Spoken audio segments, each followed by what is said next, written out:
Assalamu alaikum. So guys, again welcome to my YouTube channel KBL Academy. So today we are here. Oh guys, in today's class we're gonna just learn about could modal verb, means के how to use could modal verb. So first of all अगर हम could modal verb की बात करें तो could modal verb को हम लोग डिफरेंट सिचुएशन में यूज करते हैं. फर्स्ट ऑफ ऑल हम लोग could modal verb को यूज करते हैं फॉर पास्ट एबिलिटी, मीन कि हमारा जो माजी में जो पास्ट में कोई भी एबिलिटी होती है उसके लिए हम लोग could modal verb को यूज करते हैं.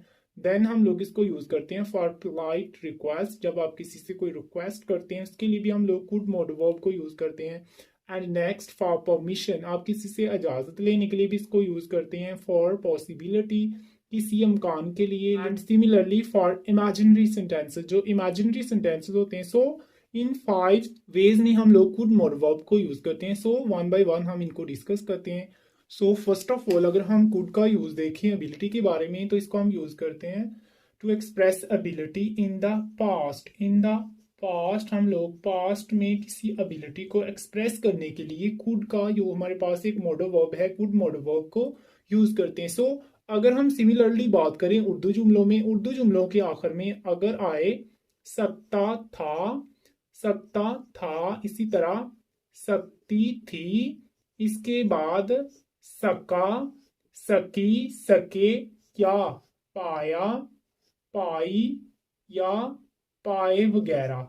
अगर इस तरह के अल्फाज आए वगैरह आता है तो ये सारे कुड मॉडल वर्ब का यूज होता है. इन सारे उर्दू के जो जुमले होते हैं उनमें कुड मॉडल वर्ब का यूज होता है. सो अगर हम इसकी सेंटेंस मेकिंग की बात करें कि कुड मॉडल वर्ब के साथ सेंटेंस कैसे होते हैं, ये जो हमने सेंटेंस की अरेंजमेंट लिखी हुई है, first of all subject, then can, then first form of verb and last पे ऑब्जेक्ट, ये हमारे पास कैन मॉडल वर्ब की अरेंजमेंट है. सो हम लोग कुड की बात कर रहे हैं तो बाकी ऐसा वैसे ही रहेगा, जस्ट हम लोग कैन की जगह रिप्लेस कर देंगे कुड को.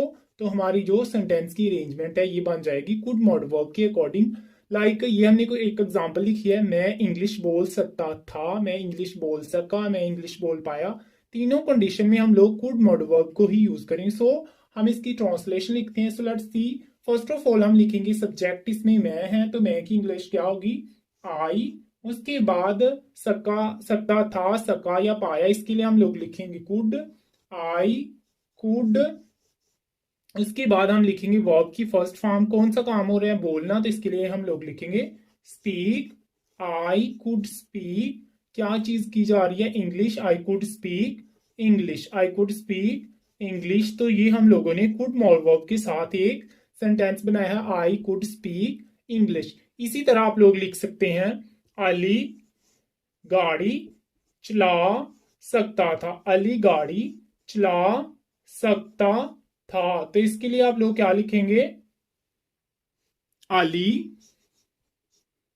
Could, Ali could drive the car, Ali could drive the car. So अगर आप लोग देखें तो फर्स्ट ऑफ ऑल हम लोग लिख रहे हैं सब्जेक्ट, देन कुड लिख रहे हैं, देन वर्ब की फर्स्ट फॉर्म एंड देन हमारा जो ऑब्जेक्ट होता है. सो कुड और कैन में जस्ट ये डिफरेंस होता है कि हम कुड को पास्ट एक्टिविटी के लिए यूज करते हैं, जो हमारी पॉसिबिलिटी, पास्ट पॉसिबिलिटी, और अगर हम कैन की बात करें तो इसको हम लोग प्रेजेंट के लिए यूज करते हैं. सो अब हम बात करते हैं नेगेटिव एंड इंट्रोगेटिव सेंटेंसेस के बारे में. सो अगर हम बात करें कुड मॉडल वर्ब का use in negative and interrogative sentences, तो अगर हम बात करें कुड मॉडल वर्ब में नेगेटिव सेंटेंसेस कैसे बनाते हैं, तो उसमें भी हम लोग फर्स्ट ऑफ ऑल सब्जेक्ट लिखते हैं, उसके बाद हम लोग कुड लिखते हैं, उसके बाद हम लोग नॉट लिखते हैं, एंड उसके बाद हम लोग सिंपली वर्ब लिखते हैं, एंड लास्ट पे हम लोग ऑब्जेक्ट ही लिखते हैं, जैसे हम लोग सिंपल सेंटेंसेस में करते हैं. इसमें भी लास्ट पे ऑब्जेक्ट ही लिखते हैं. फर्स्ट ऑफ ऑल सब्जेक्ट लिखते हैं, देन कुड लिखते हैं, बाद में नॉट लिखते हैं, बाद में वर्ब, और बाद में लास्ट में ऑब्जेक्ट लिखते हैं. मतलब कि जो नेगेटिव सेंटेंसेस होते हैं इसमें यूज ऑफ नॉट होता है, नहीं का इस्तेमाल होता है. हम इंग्लिश नहीं बोल सके, या हम इंग्लिश नहीं बोल सकते थे, हम इंग्लिश नहीं बोल पाए. सो इसकी ट्रांसलेशन देखते हैं. फर्स्ट ऑफ ऑल हम लिखेंगे इसमें सब्जेक्ट, हम की सब्जेक्ट क्या होगा, वुई वुई. देन हमारे पास आएगा कुड, वुई कुड. देन हम लोग लिखेंगे नॉट, वुई कुड नॉट. आगे वर्ब क्या आएगा, बोलना, इसके लिए हम लोग लिखेंगे speak, we could not speak. And last में हम लोग लिखेंगे English, we could not speak English. Similarly same like that, वो अंडा नहीं उबाल सकती थी, या वो अंडा नहीं उबाल पाई, तो हम लिखेंगे, वो हम लड़की के लिए कह रहे हैं तो इधर हम लिखेंगे शी. देन हम लिखेंगे कुड, शी कुड नॉट उबालना की इंग्लिश होती है boil. She could not boil the egg. She could not boil the egg. Same like that. Similarly, this is our next sentence, next statement. हम match नहीं जीत पाए, हम के लिए हम लोग लिखेंगे we. नेक्स्ट लिखेंगे could. We could not. जीतना की इंग्लिश होती है win. We could not win the match. We could not win the match. Remember one thing here.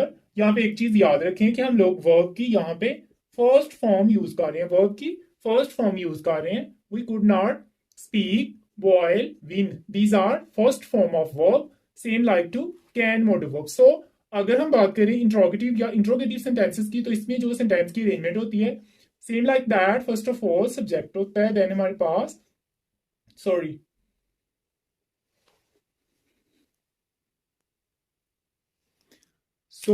अगर हम बात करें इंट्रोगेटिव सेंटेंसेस की, तो आप लोगों को अगर रूल का पता हो तो हम लोग जस्ट जो हमारे पास कैन या कुड होता है उसको फर्स्ट में स्टार्ट में लेके आते हैं, बाकी जो हमारी सेंटेंस की अरेंजमेंट होती है उसको ऐसा वैसे ही लिख देते हैं। सो फर्स्ट ऑफ ऑल हम यहाँ पे जो हमारा मॉडल वर्ब है उसको स्टार्ट पे लेके आएंगे। लाइक यहाँ पे हमारे पास कुड है तो इसको हम स्टार्ट में लाएंगे। देन हम लोग लिखेंगे सब्जेक्ट, सब्जेक्ट के बाद हम लोग सेम लाइक वर्ब लिखेंगे, और लास्ट पे हम लोग लिखेंगे अपना जो हमारे पास ऑब्जेक्ट होता है, जो हमारा ऑब्जेक्ट होता है। लास्ट पे हम लोग क्वेश्चन मार्क यानी सवालिया निशान लगाते हैं। सो अगर हम बात करें, हमने कुछ इंट्रोगेटिव सेंटेंसेस लिखे हैं लाइक क्या हम इंग्लिश बोल सकते थे, या क्या हम इंग्लिश बोल सके, या क्या हम इंग्लिश बोल पाए, क्या अली गाड़ी चला सकता था या अली गाड़ी चला पाया। सो इनकी ट्रांसलेशन देखते हैं। फर्स्ट ऑफ ऑल हम देखते हैं क्या हम इंग्लिश बोल सकते थे। सो इसकी ट्रांसलेशन होगी हम है तो इसके लिए हम लोग लिखेंगे वी, लेकिन उससे पहले हम लोग लिखेंगे बट बिफोर वी हम लोग लिखेंगे कुड। फर्स्ट ऑफ ऑल हम लिखेंगे कुड, देन लिखेंगे हम subject we, could we, and हमारे पास वर्ब क्या है बोलना, तो इसके लिए हम लोग लिखेंगे speak, could we speak, could we speak. उसके बाद क्या कर रहे हैं English, could we speak English, and last पे हम लोग लिखेंगे क्वेश्चन मार्क। सेम लाइक हम नेक्स्ट सेंटेंस को देखते हैं, क्या अली गाड़ी चला सकता था, तो इसमें हम लोग फर्स्ट ऑफ ऑल लिखेंगे कुड, देन हम लोग लिखेंगे सब्जेक्ट, तो यहाँ पे हमारे पास सब्जेक्ट अली है, कुड अली, एंड वर्ब कौन सा है चलाना, उसके लिए हम लोग लिखते हैं ड्राइव, कुड अली ड्राइव गाड़ी, could Ali drive the car, could Ali drive the car, and last पे question mark. Same like that, क्या वो कॉलेज आ सकते थे, सो इसकी हम ट्रांसलेशन लिखेंगे कुड।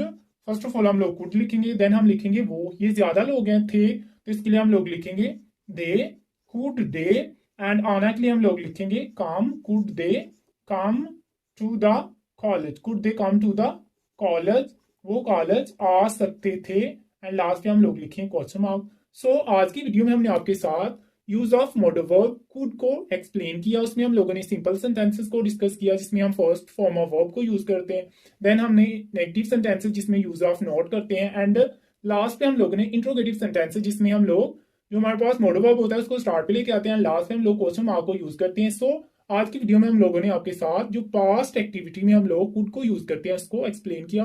सो होपफुली ये वीडियो आपके लिए बहुत ज्यादा हेल्पफुल थी। अगर आपको इस वीडियो की समझ आई हो तो इसको अपने फ्रेंड्स के साथ शेयर कीजिए ताकि उनकी भी हेल्प हो सके, और साथ ही हमारे वीडियो को लाइक कीजिए और हमारे चैनल को डेफिनेटली जरूर सब्सक्राइब कीजिए। सो मिलते हैं नई वीडियो के साथ, सी यू सून, तब तक के लिए अल्लाह हाफिज। And one more thing, if you have any doubt any problem, share in comments, I will clear your confusion.